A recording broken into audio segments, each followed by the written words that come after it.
प्रभू श्रीराम यांच्या मूर्तीचं अयोध्येमध्ये प्रथम दर्शन झालेलं आहे. थेट जाऊयात.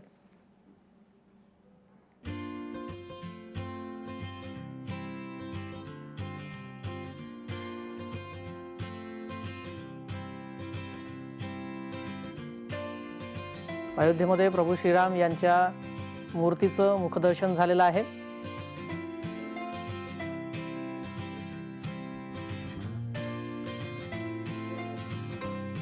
अयोध्येमध्ये राम मंदिरामध्ये जी मूर्ती स्थापित केली जाणार, ज्या मूर्तीची प्राणप्रतिष्ठा होणार, त्या मूर्तीचं दर्शन झालंय. रामलल्लाच्या मूर्तीचं दर्शन झालंय.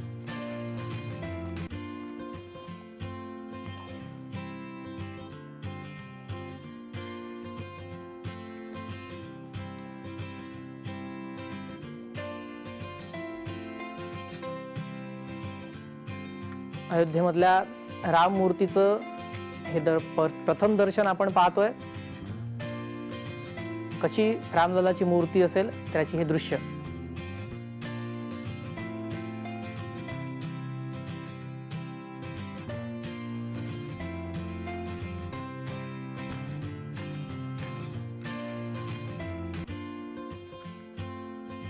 अयोध्येतील राम मूर्तीची ही मूर्ती आपण पाहतो, त्याचं दर्शन, प्रथम दर्शन, ही पहिली झलक जय महाराष्ट्राच्या प्रेक्षकांसाठी.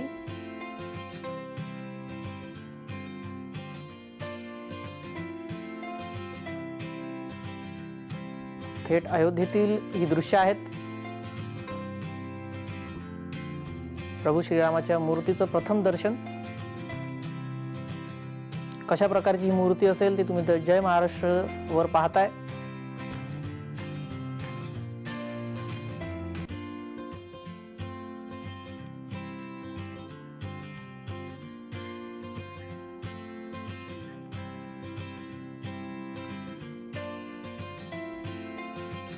रामलल्लाच्या मूर्तीचं अयोध्येतून हे थेट दर्शन आपण जय महाराष्ट्रवर दाखवतोय.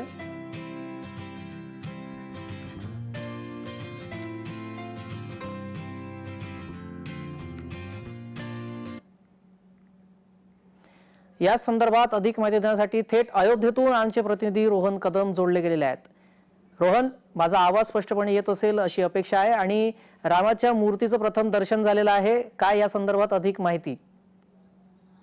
नक्कीच. खरं तर श्रेयस, परवा दिवशीच रामलल्लांची जी मूर्ती आहे ती मंदिरामध्ये गेलेली आपल्याला पाहायला मिळाली होती आणि काल जी मुख्य गर्भगृह आहे त्या गर्भगृहामध्ये ही मूर्ती विराजमान झालेली होती. परंतु प्राणप्रतिष्ठा झाले नसल्यामुळे डोळ्यावरती ती पट्टी रामलल्लांच्या मूर्तीवरती आपल्याला पाहायला मिळते. त्याचे देखील एक्सक्लुझिव्ह फोटोज जे आहेत ते आपण जय महाराष्ट्राच्या माध्यमातून प्रेक्षकांना दाखवलेले होते. परंतु आता जी आहे ती पूजा अर्थ झाल्यानंतर जी आहे ती रामलल्लांची जी मुख्य मूर्ती आहे तिच्या डोळ्यावरची पट्टी हटवल्यानंतरचे दृश्य जे आहे ते आपण स्क्रीनवरती पाहतोय. अतिशय विलोभनीय अशी ही सगळी मूर्ती आपल्याला पाहायला मिळते. अरुण योगीराज यांनी बनवलेली ही मूर्ती आहे. जवळपास 5.5 फुटांची ही मूर्ती आहे. ज्या प्रकारे रामलल्ला उजळलेला चेहरा जो पाहायला मिळतो दरवेळेस आपण वेगवेगळ्या फोटोज मध्ये, त्यापेक्षा अतिशय विलोभनीय असे हे दृश्य आपल्याला पाहायला मिळत आहे. हासरी मूर्ती ही रामलल्लांची आपल्याला पाहायला मिळते. हे एक्सक्लुझिव्ह दृश्य जे आहे ते राम मंदिरातून रामलल्लांच्या एक्सक्लुझिव्ह फोटो जे आहे ते आपण जय महाराष्ट्राच्या माध्यमातून संपूर्ण महाराष्ट्राला दाखवतोय. अतिशय विलोभनीय अशी ही सगळी दृश्य आहेत. रामलल्ला अर्थात रोहन, विलोभनीय दृश्य आहे. मूर्ती अतिशय सुबक आणि सुंदर अशी मूर्ती आहे. सध्या ही मूर्ती कुठे ठेवण्यात आलेली आहे आणि नागरिक त्याला पाहू शकतात का, की सध्या ही फक्त माध्यमांसाठीच ही मूर्ती आता उघडी केलेली आहे बघण्यासाठी? त्या संदर्भात काही माहिती?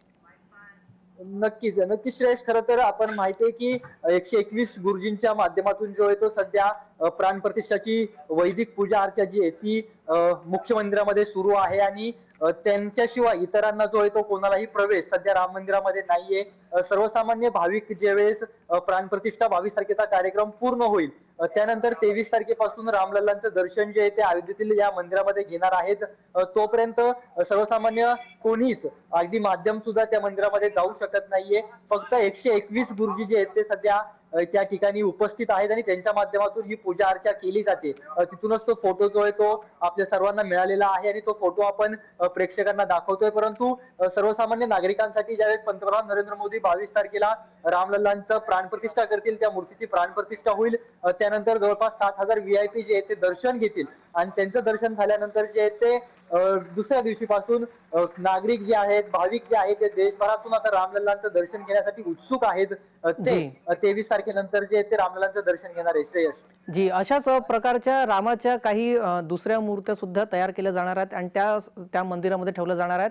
ही मुख्य मूर्ती असेल ज्याचं आपण दर्शन आता करतोय आणि प्रेक्षकांनाही दाखवतोय. मात्र आणखी काही मूर्त्या आहेत, त्यांचं दर्शन कधीपर्यंत होईल किंवा त्या तयार झालेल्या आहेत का, त्या संदर्भातली काही माहिती आपण तिथे आत आपल्याला मिळाली आहे का?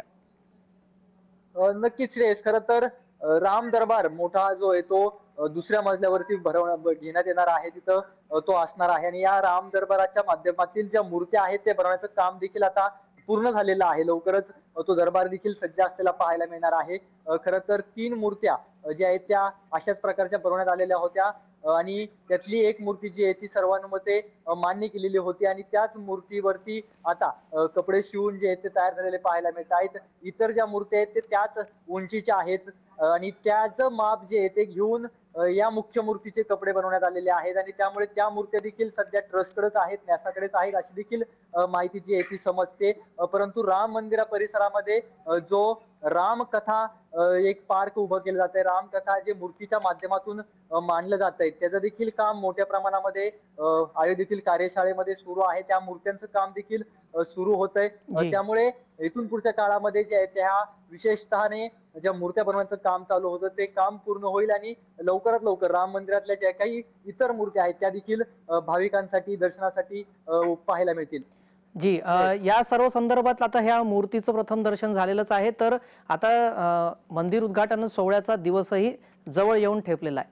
तर त्या अनुषंगाने अयोध्येमध्ये आपण आहात, अयोध्येमध्ये कशा प्रकारचं उत्साह पाहायला मिळतोय किंवा कशा प्रकारच्या पूजा अर्चना किंवा आता राम मंदिर प्राणप्रतिष्ठा सोहळ्याची सुरुवात सुद्धा झालेली आहे. आज विशेष म्हणजे काय होणार आहे अयोध्येमध्ये? नक्की श्रेयस, खरं तर अक्षरशः संपूर्ण अयोध्येमध्ये जी येते आता सध्या या सोहळा सुरू झाल्यापासून दिवाळी साजरी केली जाते. प्रत्येक घरामध्ये अतिशय विद्युत रोषणाई असेल किंवा आकाशकंदील असेल, भगवे झेंडे असतील असे लावण्यात आलेले आहे आणि ही सगळी दिवाळी जी आहे ती पाहायला मिळते. आजच्या दिवशी देखील 121 गुरुजींच्या माध्यमातून जी आहे ती पूजा अर्चा झालेली आहे. खरं तर आपण मगाशी देखील सगळ्या गुरुजींशी संवाद साधलेला आहे. 3 वाजेपर्यंत जी आहे ती सगळी पूजा जवळपास निम्मी आटोपलेली होती आणि पुन्हा एकदा जी आहे ती दुसऱ्या सत्रातील पूजा अर्चा सध्या मंदिरामध्ये प्राणप्रतिष्ठा सोहळ्यासाठी सुरू झालेली पाहायला मिळते. सायंकाळी 6:30 वाजेपर्यंत ही सगळी पूजा अर्चा केली जाणार आहे. ज्या प्रमाणामध्ये आपल्याला माहिती की प्राणप्रतिष्ठा एखाद्या मूर्तीची करतो त्यावेळेस अधिक वासामध्ये जे येते या मूर्त्या ठेवली जात असते. आज अन्नवास, फुलवास, जलवास जो आहे तो काही वेळापूर्वी या सगळ्या मूर्तीसाठीचा पार पडलेला पाहायला मिळतोय आणि उद्याच्या दुसऱ्या दिवशी देखील काही होम हवन जे आहेत ते या 121 गुरुजींच्या माध्यमातून राम मंदिरामध्ये केले जाणार आहेत आणि त्यानंतर 22 तारखेचा प्राणप्रतिष्ठा सोहळा होणार आहे आणि 12:28 नंतरचे 29 सेकंदामध्ये जो आहे तो द्राविड यांनी जो मुहूर्त काढलेला आहे, गुरुजी आहेत द्राविड त्यांनी जो मुहूर्त काढलेला आहे त्या मुहूर्ताला पंतप्रधान नरेंद्र मोदी यांच्या उपस्थितीमध्ये आणि राष्ट्रीय स्वयंसेवक संघाचे सरसंघचालक मोहन भागवत यांच्या उपस्थितीमध्ये जे येते हे सगळी प्राणप्रतिष्ठा सोहळा 22 तारखेचा पार पडणार आहे आणि याचीच उत्सुकता संपूर्ण सध्या अयोध्या नगरीलाच नव्हे तर देशभरामध्ये अशा प्रकारचं वातावरण तयार झालेलं पाहायला मिळेल. त्यामुळे देशभरामध्ये ही सगळी अयोध्यामय राममय दिवाळी सध्या साजरी केली जात असल्याचं पाहायला मिळत आहे. जी, धन्यवाद रोहन. अशाच प्रकारे अयोध्येमध्ये ज्या विविध कार्यक्रम चाललेले आहेत त्या संदर्भात आपण अधिकाधिक माहिती आम्हाला पाठवत राहालच. तुर्तास धन्यवाद आपण दिलेल्या या माहितीसाठी. रामाच्या मूर्तीचं प्रथम दर्शन झालेलं आहे. आता हीच मूर्ती मुख्य गाभाऱ्यामध्ये प्राणप्रतिष्ठेसाठी नियोजित करण्यात आलेली होती. ती मूर्ती त्याच्या डोळ्यावर जी पट्टी लावण्यात आलेली होती ती आज काढण्यात आलेली आहे आणि हे आपण आता त्याची दृश्य पाहतोय. सर्वसामान्यांना प्राणप्रतिष्ठेच्या सोहळ्यानंतर, मंदिराच्या उद्घाटन सोहळ्यानंतर या मूर्तीचं दर्शन घेता येणार. प्रत्यक्ष दर्शन हे उद्घाटनानंतर घेता येईल.